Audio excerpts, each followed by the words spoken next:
So ito naman guys yung ano no. So dalawa na po yung ano yung umaatras. Hindi naman umaatras.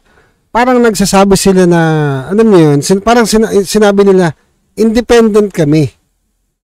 So nakikiano lang kami sa partido ni PBBM, ni Junior.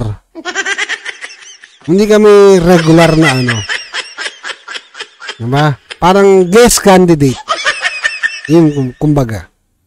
Diba? Kasi ito nga yung, ano, yung post ni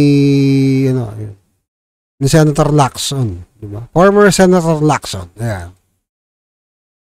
Said that he will run as independent candidate for 2025 election following his inclusion in the administration slate.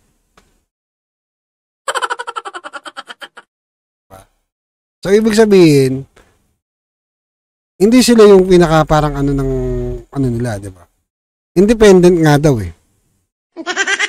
Independent. Di ba? Dahil pangalawa na siya.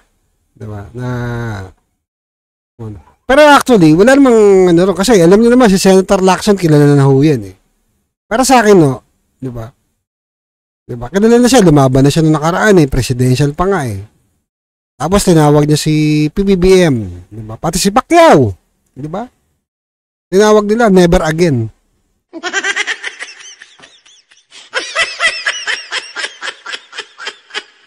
Tinawag nilang corrupt. Tapos sasama sila doon. Ano tawag kaya sa kanila? Diba? Alam mo naman, pwede naman siya tumayo mag-isa eh. Si Lacson eh. Ako, definitely, boboto ko siya. Kung siya, itatayo mag-isa. Pero kung hindi siya tatayo mag-isa at nandun siya sa administrasyon, wag na lang. Tama na yung tatlong PDP. Senator Go, si Bato, tsaka si Kuya Ipe.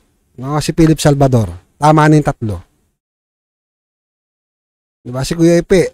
Diba? Mr. Epektibo, mga kababayan, wag natin kalilimutan. Diba? Kung tatlo po sila, wag naman natin dagdagan. Kasi parang hindi naman madagdagan yung boto ng iba.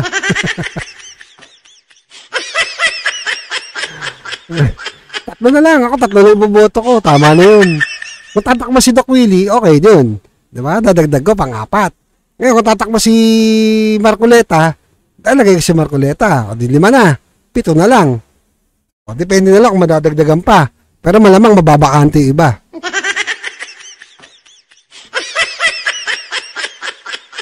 Diba? Ilay sa akin. Hindi na ako magdadagdag. Kasi, alam niyo yan mga kababayan, uso balingbingan. Yung mga dating nasa administrasyon, ngayon, lumipat na ngayon kung sino administrasyon ngayon. Diba? Natanong pa nga eh, balingbing ka ba? Hindi.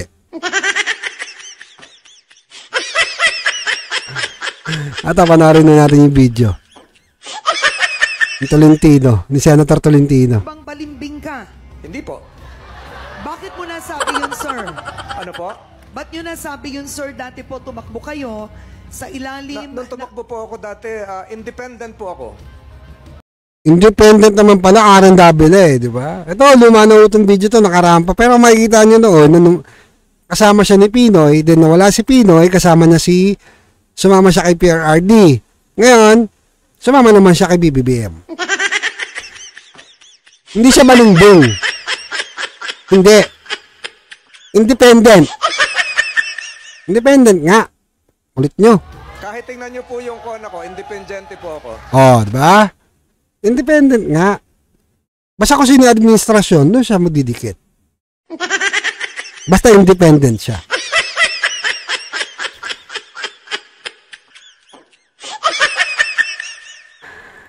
Alright. So, ito naman yung mensahe ni Senator Amy Marcos. Medyo mahaba ito, no? Panoorin natin. Kay Pangulong Bongbong, na sa kabila ng galit at labis na kalupitan ng ilan, ako'y pinagtanggol niya at naisama pa sa alyansa. Maraming salamat din sa nasyonal. Grabe, no? Pinagtanggol niya pa. Samantala nung nakaraan, binabanatan niya.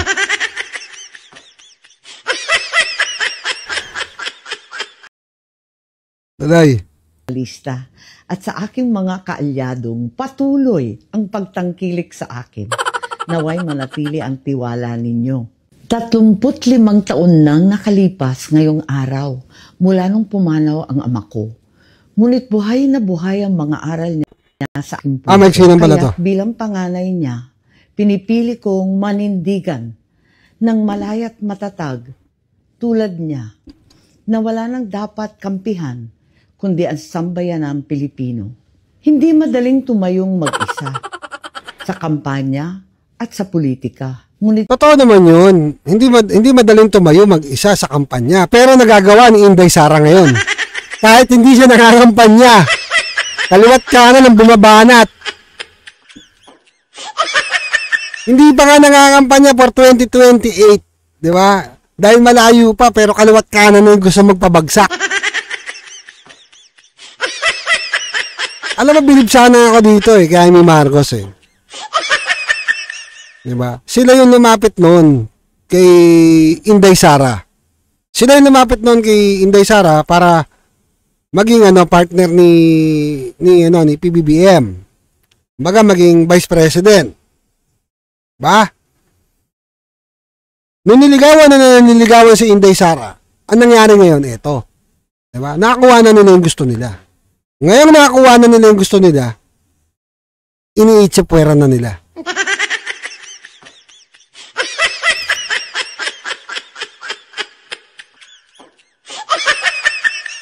Asan sila, di ba? Asan sila pag may nanggigipit kay Inday Sara? Naman ho natin, diba, merong nanggigipit talaga sa kanya. Sabihin na natin hindi sila kasali doon. O sabihin natin kasali din ho sila doon. Ang tanong, bakit nyo ginagawa yan? Pagkatapos nyong makuha yung mga gusto nyo? Tandaan niya, ang nagpalibing sa kanyang ama sa libingan ng mga bayani, si Pangulong Duterte. Nung nailibing sa libingan ng mga bayani, gustong pahukay ng mga dilawan. Di ba? Tama. Kaya salita ni BP Inday? Nung may nagtanong sa kanya, are you willing? Di ba? Sasama ka pa ba sa Marcos sa susunod na eleksyon? Anong sagot niya? No to Marcos. Yun ang sagot ni BP Inday. No to Marcos na daw. Kaya ako, bilang supporter ni BP Inday, na mahal ko ang ating vice presidente, diba? Siyempre, hindi na namin iboboto. Yung mga taong alam namin na ginagamit lang siya. Yung mga taong alam naman natin na pag nakuha nila yung gusto nila, kinalaunan, nagbabago. Kaya ganun naman ho talaga ang tao. Diba? Matuloy natin. yan ang pamana ng matanda sa akin. Yan ang pamana ni Apo Lakay na ginugunita natin ngayon. Minabuti kong manindigan ng mag-isa upang wag nang malagay sa alanganin ang aking ading. Para wag nang mag-alinlangan ang aking mga tunay at minamahal na kaibigan. Pinipili ko na lamang manatiling malaya at tapat, hindi sa isang grupo, kundi sa bawat Pilipino. Bitbit ang aking mga nagawa para sa bayan nitong nakaraang termino. Mga batas na aking alay sa taong bayan at ang katotohanang hindi ako lumihis sa landas at prinsipyo ng aking ama. Maglingkod sa bawat Pilipino nang walang pinapanigan, maliban sa kapakanan ng bawat mamamayan. Sana'y patuloy ninyo akong unawain at mahalin. Ang sarap pakinggan, no? Napakasarap po pakinggan ng mga sinabi ni Senator Amy. Na, yun nga, di ba? Para sa sambayanan Pilipino. Pero ang tanong, ano ba ho ginawa nyo nung nakaraan? Nung tinatanong na yung 1 billion na flood control. Di ba? Ano ho nangyari doon? At hindi lang ho yun. Marami yung samot-saring kinasasangkutan ng inyong kapatid. At ang gobyernong ito, di ba? Administrasyon na to. 90 billion PhilHealth. Ano ho ba ginagawa nyo? Ano ho yun? Hearing-hearing na lang ho ba tayo? Komento-komento na lang po ba tayo? Paano naman ho kami mga nagbabayad ng PhilHealth? Paano naman ho kami mga taong nagbabayad ng tax? Na kinukurap na lang ho ng ganun-ganon? Tama po ba yun? Kasi, pasabihin na ho natin na ano. Di ba? 1 billion a day. Saan nyo dinadala yun? Yun ang malaking tanong dun eh. Tapos hitik na hitik kayo sa 25 million yung mga mambabatas. Pinaliwanag, di ba, ng taga-COA? O gusto nyo, pakita pa natin yung video. Ito, pakita natin yung video. Wait lang. May video tayo nun eh. Asan yung video ko nun? May video po tayo nun, mga kababayan.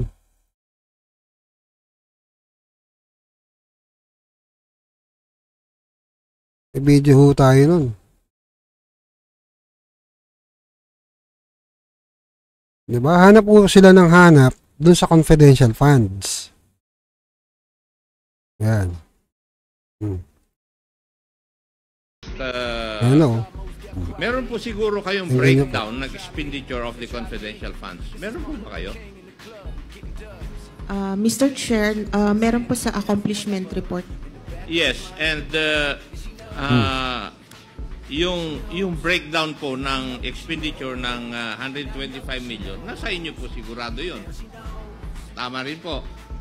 Tama po, Mr. Chair. Now, may I know kung saan po nagastos ng Office of the Vice President yung 125 million?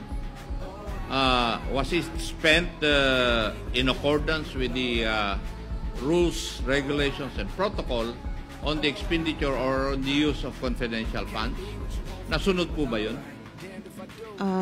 Yes, Mr. Chair. Di ba? As indicated sa accomplishment report po, na-liquidate naman po nila based on confidential expenses as required by the joint circular po, Mr. Chair. If I may, alam naman po ninyo yung section 4.8 of joint circular number 20. Tapusin lang natin to. Yes, Mr. Chair. Balikan natin niya kay Senator Amy. Opo, Mr. Chair. Now, categorically, yung po bang items na kung saan ginamit yung confidential funds ay naaayon po dito sa circular na ito? Opo, Mr. Chair. Yun!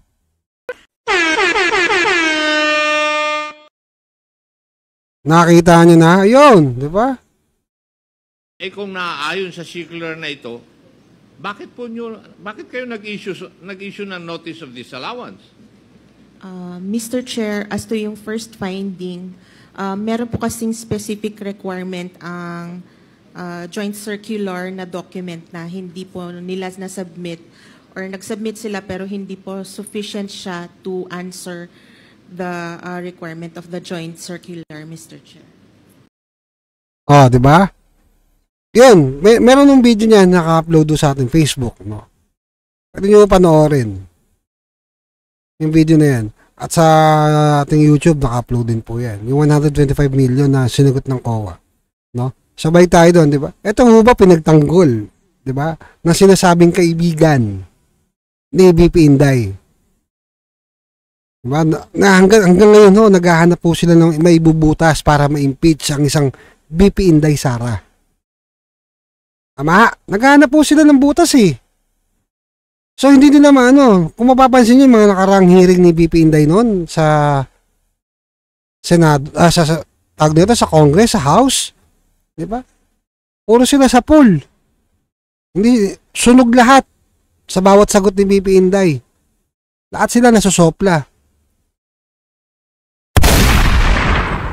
Tapos, kayo tatanungin ko mga kababayan, Diba? Susuportahan nyo pa ba yung mga ganitong klaseng senador?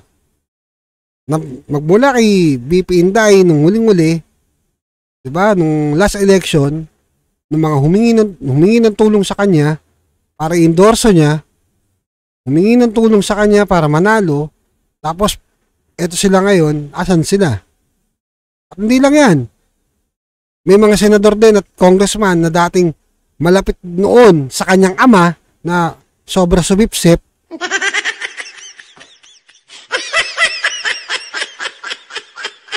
na ngayon, galit na galit sa mga pamilya Duterte. Diba? So, yun lang mga kababayan, binigyan natin ito ng reaksyon, no? Itong video na to, na ito nga, yung dalawang senador na yung nag-declare na sinasabi nila na sila'y independent. Ngayon, sino yung susunod? Malamang sa malamang meron susunod dyan. Hindi malayo mga kababayan. Kaya ito, abangan mo natin yung kabanata. Right? Yun, don't forget to like and follow sa ating Facebook, YouTube, and TikTok. Alright, so ingat po kayong lahat and happy Sunday to all, no?